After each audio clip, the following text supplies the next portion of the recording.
Continuing on with my year of Star Wars reviews, we're going to be looking at Star Wars Episode 3, Revenge of the Sith.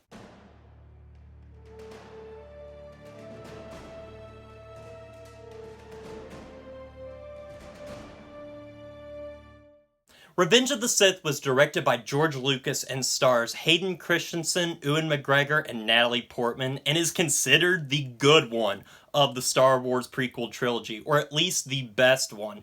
This movie got surprisingly good reviews when it was finally released in 2005, and that's saying something after coming off of Phantom Menace and Attack of the Clones, which were really received mixed to kind of negative by a majority of Star Wars fans alike. But many people gravitated towards this film and surprisingly enjoyed it. Now, there are those that will still not like this film. Those that just don't like the prequels in general are not going to like this film. But to the every odd Star Wars fan, people seem to really enjoy this film. And I'm one of those. In fact, I love this film. And some of that might have to do with nostalgia, but honestly, I rewatched the movie last night, and I just really had such a blast watching it from beginning to end, and thought it was just a really fun movie, so I'm glad to finally be talking about it. Revenge of the Sith is one of those movies in the Star Wars saga that is very important to me, and really a big part of my Star Wars journey.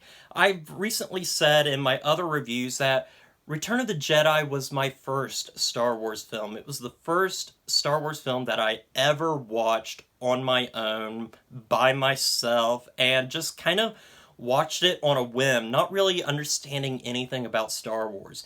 And then we had Star Wars Clone Wars, the 2D animated show that really got me into Star Wars fully, and then I started watching the movies. And by the time Revenge of the Sith came out, I was a full-blown Star Wars fan. I watched all the movies, the Clone Wars, and just really enjoyed this universe. And finally, I saw Revenge of the Sith, and Revenge of the Sith is really important because it was the first Star Wars film I ever saw in a theater, which was an incredible experience that I have a lot of fond memories with, and I have a lot of fond memories with this movie, just watching it every now and then on my DVD player, and I love this film, guys, and I can't wait to really start talking about it. When it comes to the prequel movies, when I watch this film in particular, it really feels like George Lucas had a passion for this film that he really didn't have, or you really didn't even see when it came to Phantom Menace and Attack of the Clones. Those movies are filmed so standardly, they're not really that flashy at all. Everything is just kind of mounted on a tripod, and there's not much in the way of great cinematography, and that's sort of the case with this film. He does a lot of things the same way. He films the movie in about the same way he films the other films, but there's so much more passion behind the camera this time, I think, and the script is definitely a lot better, and it's just more action-packed, it's more emotional, and it feels like a very important story, whereas the first two just didn't feel important. In fact, they felt like the precursors to what was supposed to be important, and really, one thing I can say about this film is it does feel like a lot, and I'll get into that in my negatives. But first, let's talk about the positives.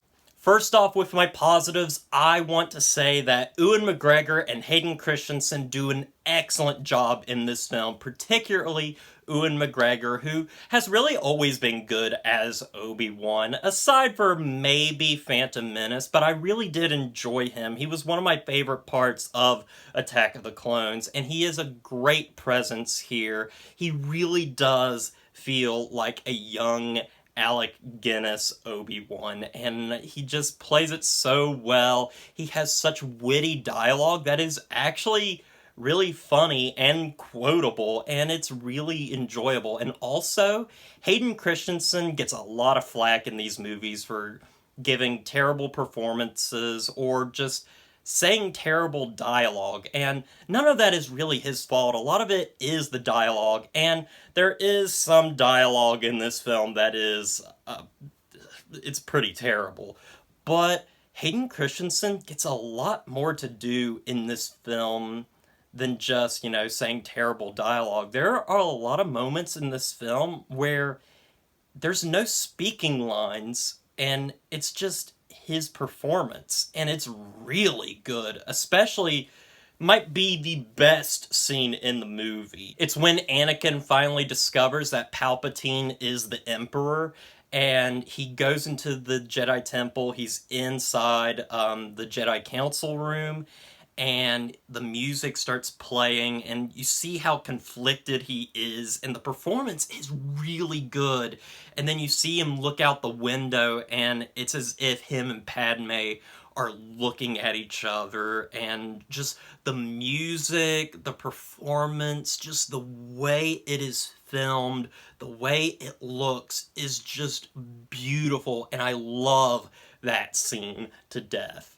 Also, something that is great, and probably what many consider to be the best scene in the film, and that is when Anakin and Palpatine are talking at the Opera House, and he tells him the story of Darth Plagueis the Wise. And this is a really good scene because for the first time, really since the original Star Wars movie, we get a mythology.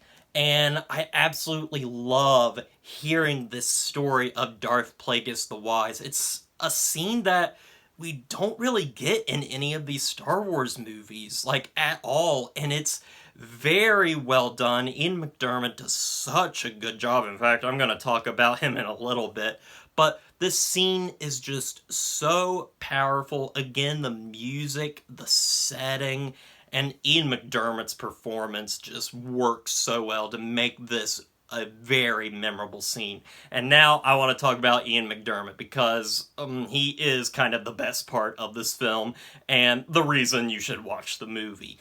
Ian McDiarmid gets to really act in this movie and have a lot of fun, and you can tell he's having fun, and you can tell, I think George Lucas really had a lot of fun writing the Emperor's dialogue because it's some of the best dialogue in this movie. It is goofy, cheesy, but yet Ian McDiarmid just has such class when it comes to this that it's enjoyable to watch. He is having such a fun time, and he's just great at being evil, and I absolutely love that. Every scene he is in, he is chewing the scenery to bits, basically. Also, I want to talk about John Williams' score. This is probably the best John Williams score of not just the prequel era, but in Star Wars in general. The music is very compelling. It is beautiful. There are tracks that we have heard before, but there are a lot of new tracks, such as that track that plays, as I said, during the scene where Anakin is looking out the window at the Jedi Council, and then also the battle fight music when Anakin and Obi-Wan are finally fighting is really amazing and very heartbreaking. In fact, that fight scene, as crazy and over the top as it is, at the very end of it, it is very emotional, and I love Hayden Christensen in that moment of just feeling helpless, and Ewan McGregor does such a good job. The dialogue, even though it's cheesy, it's just delivered so well, and it feels powerful in that scene. And also, the scene, of course, when we get Darth Vader is a very good scene, until it's ruined by the no.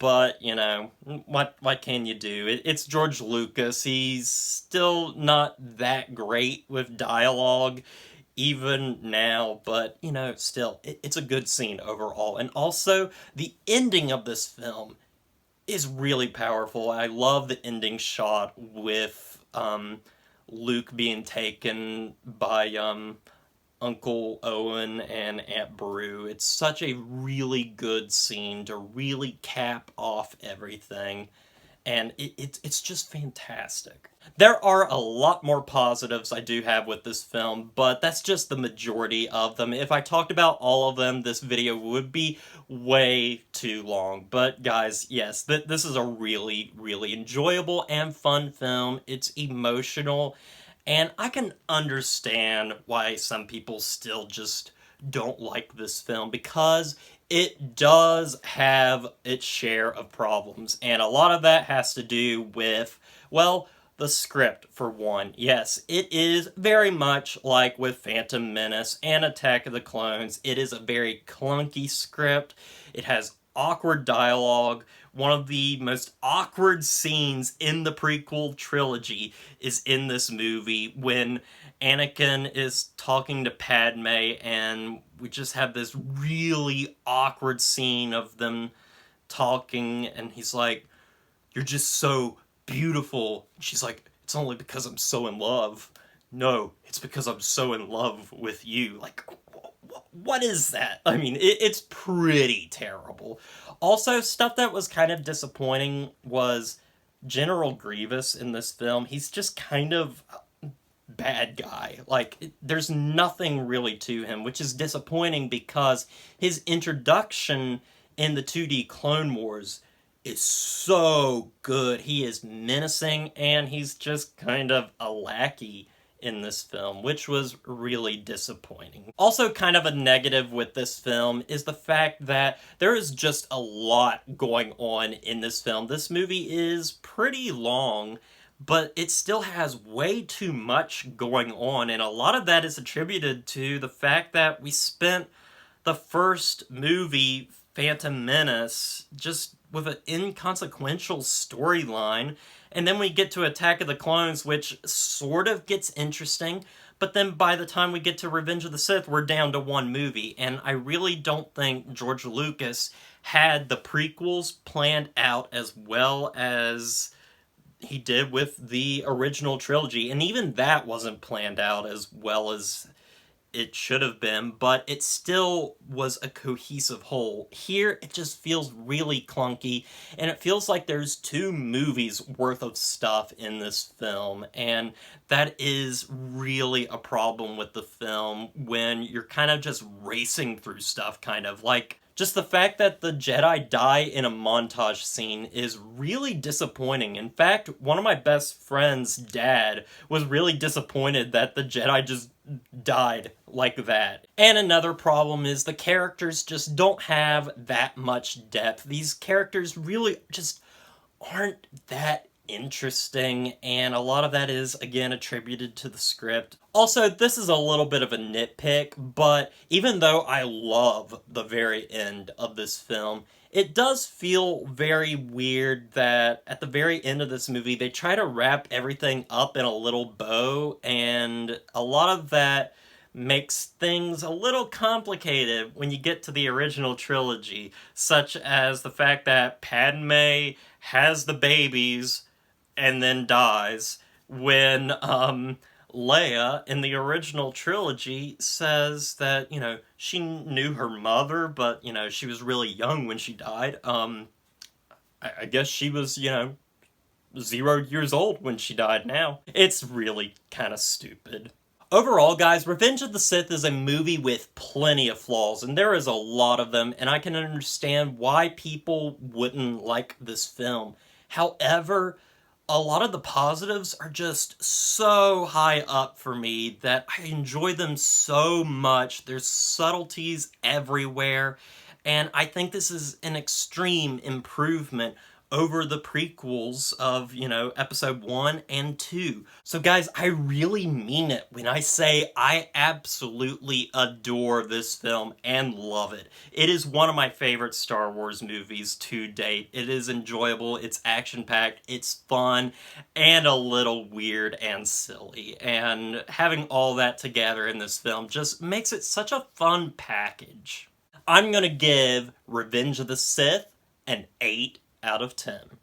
Well, guys, I want to thank you for watching this review. I hope you enjoyed it, and next time we'll be discussing something that I'm really excited to talk about, and that is Star Wars Rebels, the TV series. So look forward to that. That'll be my next review coming next month, so look forward to that, and as always, don't forget to like, comment, and subscribe to the channel, and I'll see you guys in the next review.